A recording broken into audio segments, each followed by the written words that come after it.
A few moments later. Hello সবাইকে, কেমন আছেন সবাই? আমি তো খুব ভালো আছি। এই ভিডিওটি ছিল গ্যাংটক থেকে নর্থ সিকিম যাওয়ার দিনের ভিডিও। তো আমরা সকাল সকাল ঘুম থেকে উঠে ফ্রেশ হয়ে এরপর বেরিয়ে পড়ি নাস্তা খাওয়ার জন্য। তো আমরা যে হোটেলে ছিলাম তার পাশে একটি খাবারের হোটেল ছিল, সেখান থেকে আমরা সকালে নাস্তা করার জন্য গরম গরম আলু পরোটা নিয়েছিলাম। পরোটাটা অনেক বেশি মজার ছিল। এরপর আমরা নাস্তা টাস্তা খেয়ে রেডি হয়ে বেরিয়ে পড়লাম নর্থ সিকিমের উদ্দেশ্যে। সেখানে তো আমাদের দুইজনের যাওয়া সম্ভব নয়, আমরা এখান থেকে গ্রুপ নিয়েছিলাম, সেই গ্রুপের সাথে গিয়েছিলাম নর্থ সিকিমে। তাছাড়া নর্থ সিকিমের মতো জায়গাগুলোতে গ্রুপ ছাড়া আর ট্যুর গাইড ছাড়াও যাওয়া সম্ভব নয়, তাই আমরা তাদের সাথে গিয়েছিলাম। মেইনলি আমরা সেদিন গ্যাংটক থেকে লাচুংয়ের উদ্দেশ্যে রওনা দিয়েছিলাম। প্রথমে আমাদের লাচুং গিয়ে সেখানে এক রাত থাকতে হবে, তারপরের দিন সকালে আমরা ঘুরতে যেতে পারবো বরফ দেখতে। তো আমরা জানালা দিয়ে পাহাড়ি রাস্তাগুলো দেখতে দেখতে যাচ্ছিলাম। যত উপরের দিকে যাচ্ছিল তত দেখতে অনেক বেশি সুন্দর লাগছিল। সিকিমের বেশিরভাগ মানুষই বৌদ্ধ ধর্মের মানুষ।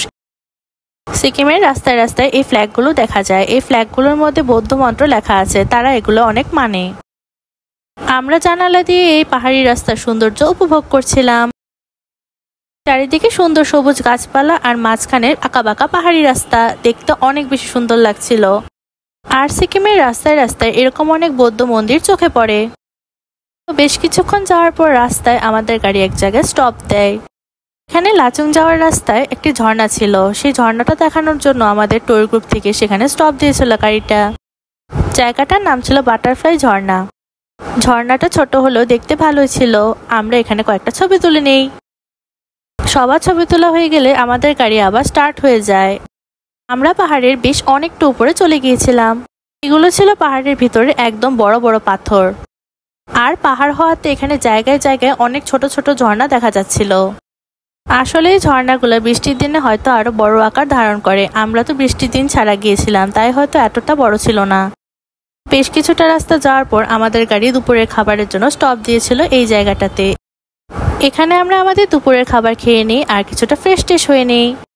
এরপর আমাদের ট্যুর গ্রুপ আমাদের এই জায়গাটাতে নিয়ে যায়। এটা মেবি কাঞ্চনজঙ্ঘা ভিউ পয়েন্ট ছিল। এখান থেকে তিস্তা নদী দেখা যাচ্ছিল উপর থেকে। পাহাড়ের এত উপর থেকে এই এত সুন্দর নদীটা দেখা যাচ্ছিল, অনেক বেশি সুন্দর লাগছিল দেখতে। আর কুয়াশার কারণে পাহাড়গুলো তেমন জানি ঘোলাটে লাগছিল। আমরা এখানে কয়েকটা ছবি তুলে নিই। এরপর আমাদের গাড়ি আবার যাত্রা শুরু করে দেয় লাচুং এর উদ্দেশ্যে। পাহাড়ের আমরা বেশ অনেকটা উপরে চলে এসেছিলাম। পাহাড়ের যত উপরে যাচ্ছিলাম তত বেশি সুন্দর লাগছিল দেখতে। আর সামনে আরেকটা ঝর্ণা দেখতে পাই। এই ঝর্ণাটা দেখতে ভালোই বড় ছিল। ঝর্ণার জলটা একদম উপর থেকে নিচ পর্যন্ত পড়ছিল। আমরা যে পাহাড়ের কত উপরে চলে এসেছি তা এই জায়গাটা দেখলেই বোঝা যায়। এই জায়গাটা একদম ভয়ঙ্কর ছিল, মনে হয় গাড়ি এখনই পড়লো নিচে। পাহাড়ি এই রাস্তাটা একদমই চিকন ছিল। লাচুং যাওয়ার এই রাস্তাটা অনেক চিপা ছিল, গাড়ি যেতেও অনেক সময় লাগছিল। তাই আমরা গাড়ি থেকে নেমে এই সুন্দর জায়গাটাতেও কয়েকটা সুন্দর সুন্দর ছবি তুলে নেই।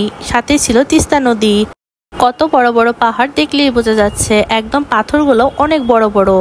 আর এই নদীটার অনেক বেশি স্রোত ছিল। এটা ছিল তিস্তা নদীর স্রোত। তিস্তা নদীটা অনেক দূর পর্যন্ত গিয়েছে। আমরা লাচুং যাওয়ার প্রায় রাস্তাটাতেই এর দেখা পেয়েছি। সেখান থেকে আমাদের গাড়ি আবার লাচুং এর উদ্দেশ্যে রওনা দিয়ে দেয়। এরপরে আমাদের লাচুং পৌঁছাতে পৌঁছাতে ভালোই রাত হয়ে গিয়েছিল, তাই এরপরে আর কোনো ক্লিপ নেওয়া হয়নি। সেখানে পৌঁছে আমরা রাতের ডিনার করে পরের দিনের জন্য রেডি হয়ে নিই। আজকে ভিডিওটি এই পর্যন্তই। ভিডিওটি ভালো লাগলে একটি লাইক করে দিও সবাই। দেখা হবে নেক্সট ব্লগে। বাই।